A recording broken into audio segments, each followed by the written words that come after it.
França, ontem gerou um debate a decisão tomada pela justiça espanhola de permitir que o jogador Daniel Alves pudesse aguardar o desfecho final do caso dele em liberdade. E isso gerou uma discussão que está na imprensa, uma discussão que tem muita gente se manifestando, sugerindo, e é preciso que a gente faça uma reparação, sugerindo que o Daniel Alves recebeu um benefício. Recebeu um benefício. Reserva, como se fosse uma receita, reserva, a gente volta a esse assunto. A palavra por trás disso tudo, a discussão por trás disso tudo, o objetivo desse debate é a impunidade. É o debate em torno da impunidade do sistema criminal, no caso, espanhol, não é brasileiro, mas enfim, por impunidade. A gente tem alguns casos que são inacreditáveis, né? Por exemplo, levou 16 anos entre a data em que o médico Luiz Henrique Semeghini, que matou a mulher no interior de São Paulo com 7 tiros, levou 16 anos entre a data do crime e o início do cumprimento da pena. Que nome dá para isso, né? A gente vê casos impressionantes de pessoas que atropelam, matam, saem pela porta da cadeia, respondem em liberdade, e a gente sai com aquela sensação estranha. O camarada já cometeu outros crimes, matou e aguarda em liberdade o julgamento. E aí a gente começa a botar tudo no meio de um balaio só. Tudo num balaio só. E começa a achar, não sem razão, de que tem uma discussão importante para ser feita. Afinal, o sistema de punição da sociedade está à altura das necessidades punitivas da sociedade para conter o crime e a ocorrência do crime. A gente já volta ao caso do Daniel Alves. Então a gente tem uma discussão importante que é travada por criminalistas, é travada por estudiosos e que é muito complexa, mas muitas vezes a gente não se vê representado nesse debate, nessa discussão. Embora a pena máxima no Brasil tenha subido de 30 para 40 anos, tempo máximo de permanência na cadeia, as pessoas não ficam 40 anos na cadeia. Que é um tempo extraordinário. Imagina uma pessoa que comete o crime aos 20, 25, ele vai ficar 40 anos na cadeia, vai sair aos 60, 65 anos. É uma pena e tanto. Mas o sistema de punição, ele tem que ser desenhado para as várias realidades e não desenhado para as pessoas, mas para as várias realidades. Por exemplo, você pega um serial killer, maníaco do parque em São Paulo, matou 7, 8, sei lá quantas mulheres. Ele foi condenado a 250 anos. Não pode ficar 250 anos na cadeia, mas esse tipo de cara, você não pode imaginar um sistema, uma punição para reeducá-lo. A punição é para que ele fique mais tempo, o máximo de tempo que ele puder ficar longe da sociedade, porque esse cara não tem como se reeducar. Alguém que está no crime organizado e mata e faz tráfico internacional, esse cara vai ficar na cadeia, ele volta e ele vai pegar um emprego. É razoável acreditar nisso? É um tipo de crime. Crime organizado, serial killer. Agora tem o crime, por exemplo, o marido que matou a mulher, acabei de falar, médico, Luiz Henrique Semeghini. 16 anos. Né? Ele não vai matar a mulher dele, mas a perversidade merece uma pena alta. Ele foi condenado. Suzane Richthofen, que participou, tramou, organizou a morte dos pais, ela ficou 20 anos presa, né, e conseguiu a progressão do crime. Aí a gente vê essa história de progressão do crime, com um sexto da pena, a pena pode evoluir, né? Mas é evidente, para crimes hediondos não é um sexto da pena, é 40% da pena. Aí a gente vai para o caso do Daniel Alves, e aí vem uma mistura, e as pessoas, muita gente está se manifestando, partindo do princípio que ele pagou para ficar livre. E não é verdade. Não é verdade.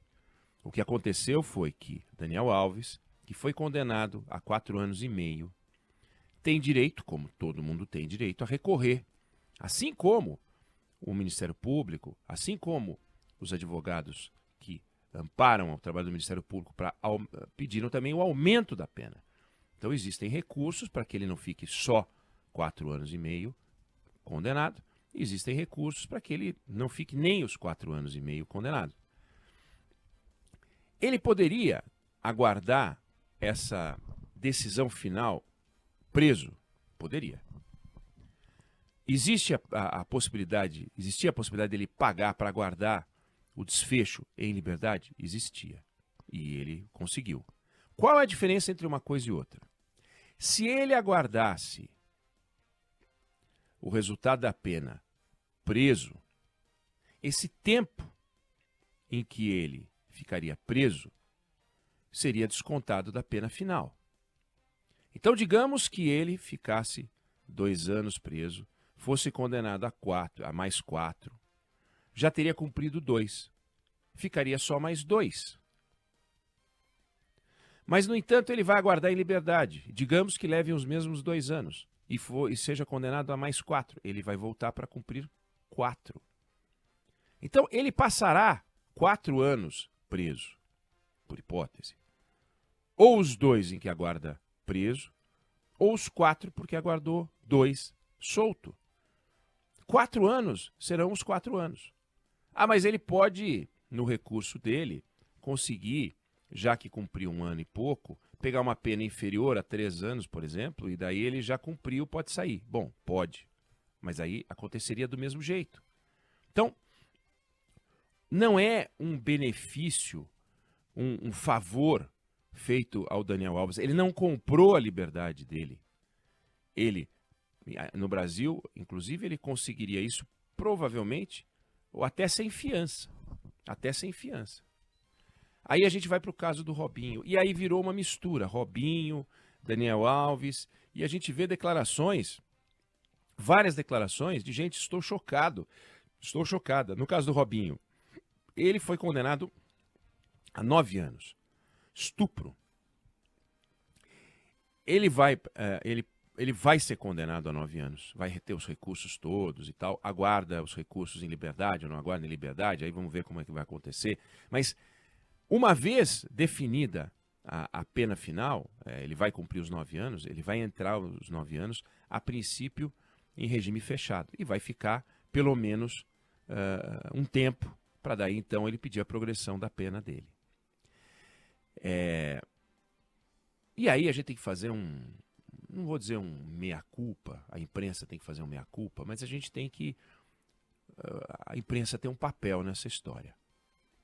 Sempre que a gente noticia a sentença dada a alguém, a gente noticia a pena sugerindo que aquele é o tempo que a pessoa vai passar na cadeia. Por exemplo, agora, o assassino do jogador Daniel, esse julgamento que teve agora no Paraná, né, Fábio? Paraná. No Paraná, o assassino pegou 42 anos de cadeia. 42 anos, a princípio, em regime fechado. Aí ele vai começar a cumprir em regime fechado. Vai começar, mas ele não vai passar 42 anos na cadeia. O 42 anos é o cálculo base para o tempo mínimo de prisão em regime fechado que ele pode ficar. Então, por exemplo, alguém é condenado a uma pena de 4 a 8 anos. Não vai para a cadeia. Não vai para o regime fechado. Regime fechado no Brasil é acima de 8 anos. Não vai. De 4 a 8, ele vai para o semiaberto. Até 4, provavelmente vai ficar em casa, trabalhando durante o dia, recolhido à noite em casa. Eu não estou dizendo que está certo, não. Eu estou dizendo que a gente tem que explicar e a gente tem que entender como é que funciona o sistema de punição nesse país e está previsto na lei. O sistema no Brasil é feito de um jeito que, se você lê as penas, você sabe mais ou menos o que vai acontecer com a pessoa. E mais ou menos o tempo que ela vai pegar. O que a gente pode discutir, e aí sim a gente pode discutir, se a gente acha justo, mas aí é um conceito subjetivo, se a gente acha justo que uma pessoa que tira a vida de outro, pode ficar razoável que fique 6, 7 anos recolhido mesmo em regime fechado, porque daí evolui para o semiaberto. Ele pode sair, pode dormir só dormir na cadeia, passar o dia, pode trabalhar, se a gente acha isso certo. Aí a lógica, tem uma série de discussões. Ah, não, a ideia é ressocializar, mas você vai ressocializar uma pessoa que é capaz de pegar um fuzil e matar uma outra? Vai ressocializar? Não vai? Então, existe um debate que a sociedade faz, é um debate legítimo, sobre a quantidade de pena adequada para os crimes que a gente considera absurdos. Crime de morte, estupro seguido de morte, sequestro com extorsão seguido de morte, feminicídio, que são crimes com previsão de 30 anos, todos esses. 30 anos. E, como são crimes hediondos, não são crimes que permitem a evolução, né? A sair do cumprimento da pena com um sexto da pena. Ele não pode, com um sexto da pena, sair da cadeia. Não pode. Porque pelo menos 40%. Mas é 40%, não é 100%. Estou chamando a atenção para um fato, uma discussão que os advogados travam o tempo inteiro. A sociedade trava o tempo inteiro e a gente termina com aquela ideia de impunidade. Nós estamos patrocinando uma sociedade impune? É razoável que alguém tenha o direito de aguardar em liberdade durante 16 anos o início do cumprimento da sua pena?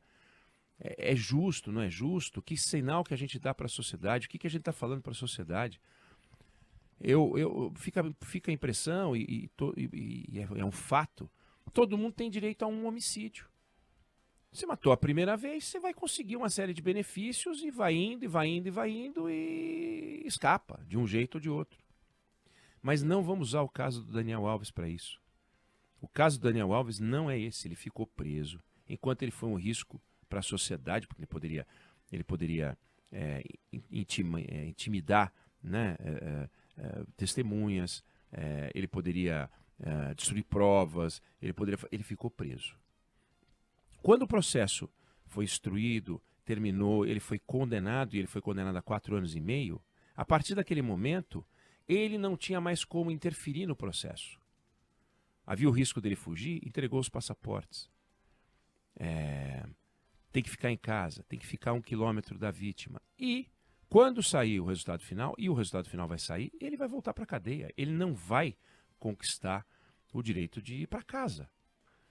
Então, a gente tem que tomar cuidado para não usar o exemplo dele. Eu vi várias manifestações, várias, de pessoas que estão dizendo que ele comprou a liberdade dele. Ele não comprou a liberdade dele. E o direito de recorrer em liberdade não vai dar a ele o benefício na pena final. Ele vai ter que voltar para cumprir a fatia de pena que faltar, de acordo com o resultado final de todos os recursos possíveis, que é o que está acontecendo com o Robinho. Todos os recursos possíveis, mas está lá uma condenação de 9 anos. Ele está adiando. Seria mais razoável que o Robinho cumprisse, já tivesse em cana? Seria mais razoável que o STJ já tivesse resolvido esse caso antes? Seria mais razoável que o Brasil tivesse sido mais ágil? Seria mais razoável? Claro que seria mais razoável. A pronta resposta do sistema punitivo brasileiro, do sistema de justiça, é a melhor coisa que a sociedade pode ter. Uma pessoa que comete um crime e todo mundo vê que ela foi punida, é a melhor coisa que pode acontecer. O médico Luiz Henrique Semeghini foi punido, só que demora 16 anos. Durante 16 anos, a gente fica com a impressão de que tudo bem matar. E isso não pode acontecer. Então, tem uma discussão importante para fazer.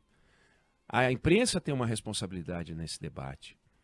Mas a gente não pode confundir os exemplos. E usar o exemplo do Daniel Alves para essa discussão sobre impunidade é uma confusão que a gente está patrocinando se a gente não explicar. Razão pela qual eu fiz questão de falar sobre isso aqui. Não sei se você concorda ou discorda, mas essa é a opinião que eu tenho sobre o assunto.